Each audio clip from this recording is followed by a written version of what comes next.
Exercise 10.2 straight lines. Question number 1. In question number 1 we have to write equation of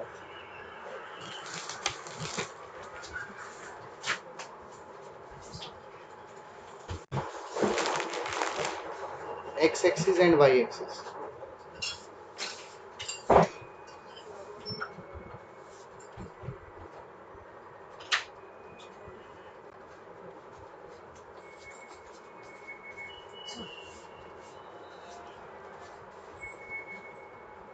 So equation of x axis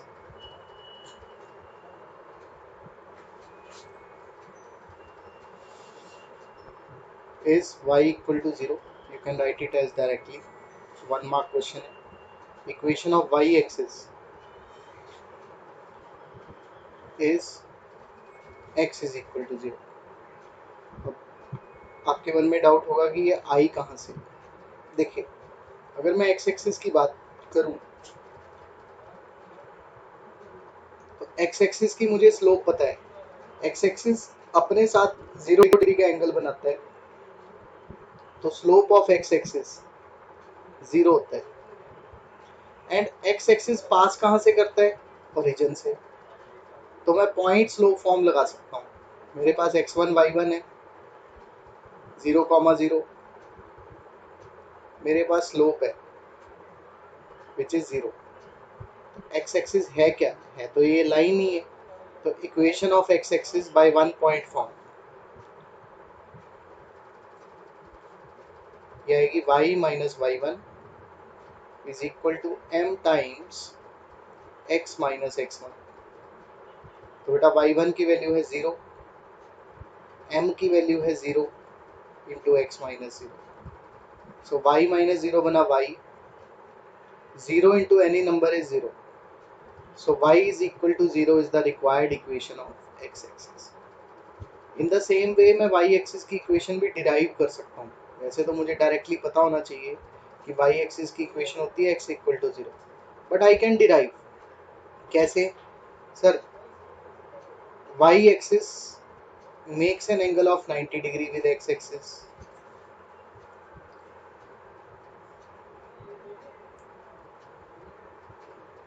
तो मैं इसकी slope निकाल सकता हूँ। m हो गया tan 90, tan 90 हो गया नॉट डिफाइंड यानी 1/0। नाउ y एक्सिस का भी पासिंग पॉइंट ओरिजिन है, पासिंग पॉइंट इज ओरिजिन।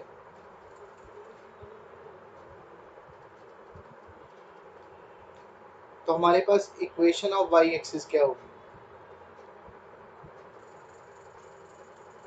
फिर से वही फॉर्मूला, एक स्लोप पता हो और पासिंग पॉइंट पता हो तो फॉर्मूला होता है y minus y1 is equal to m times x minus x1। y1 की वैल्यू है 0, m की वैल्यू है 1/0 is equal to x minus x1, x1 की वैल्यू है 0। तो y माइनस 0 को अगर मैं क्रॉस मल्टीप्लाई कर दूं 0 को इधर, तो 0 into y minus 0 becomes 0 is equal to x minus 0, वो तो x ही होगा। तो therefore equation of y axis क्या निकल के आई? x is equal to 0। तो इसको हम डायरेक्टली याद भी रख सकते हैं और हम डिराइव भी कर सकते हैं क्योंकि हमारे पास पॉइंट स्लोप फॉर्म का फॉर्मूला है। नोट कर लेंगे। यदि कोई डाउट हो तो पूछिए प्लीज।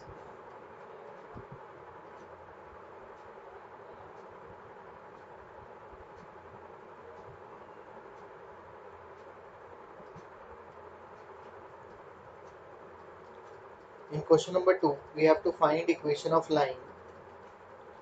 मैं इसको शॉर्ट में लिख रहा हूँ, find equation of line passing through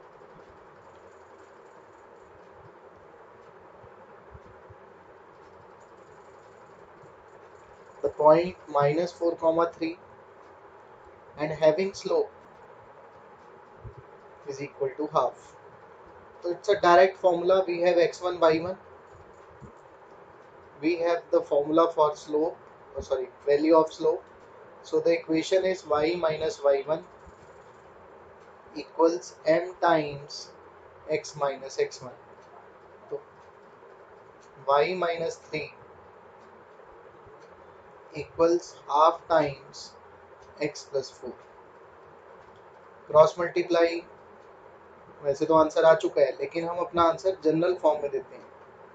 तो पहले x वाली टर्म, फिर y वाली टर्म, फिर कांस्टेंट। तो ये बना 2y minus 6 is equal to x plus 4।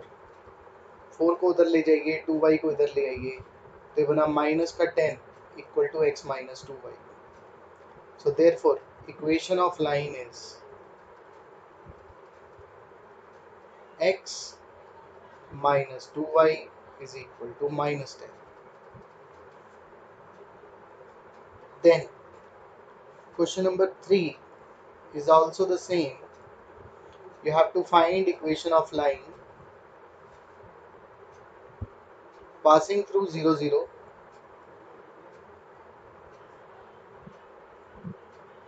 और वो उसको रीजन भी लिख सकते थे, हैविंग स्लोप m। अब m जनरलाइज कर दिया उन्होंने, m की कोई वैल्यू नहीं दी, इन टर्म्स ऑफ m भी रखना। तो इक्वेशन आ जाएगी, this will behave as x1 y1, so equation will be y minus 0 is equal to m times x minus 0. So y is equal to mx, or we can write mx minus y is equal to 0 is the equation of required line. Then question number 4. In question number 4 we have to find the equation of line which passes through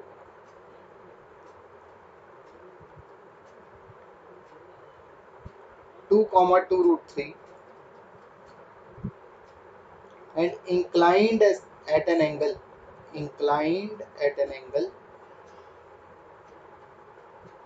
75 degree with x-axis.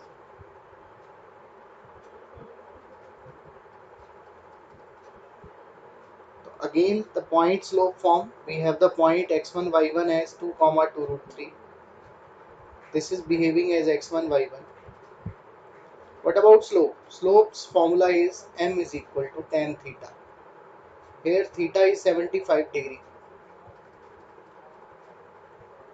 Now how do we calculate tan 75? If you remember, we can break this as 45 plus 30, and we have the formula in trigonometry as tan a plus b. The formula is tan a plus tan b upon 1 minus tan a tan b. Now A is playing the role of 45 degree and B is 30 degree. So we will be applying this formula. We have tan 45 plus tan 30 divided by 1 minus tan 45 into tan 30. So what is the value of tan 45? It is 1. What is the value of tan 30? It is 1 by root 3. So in numerator we have 1 plus 1 by root 3. In denominator we have 1 minus 1 by root 3.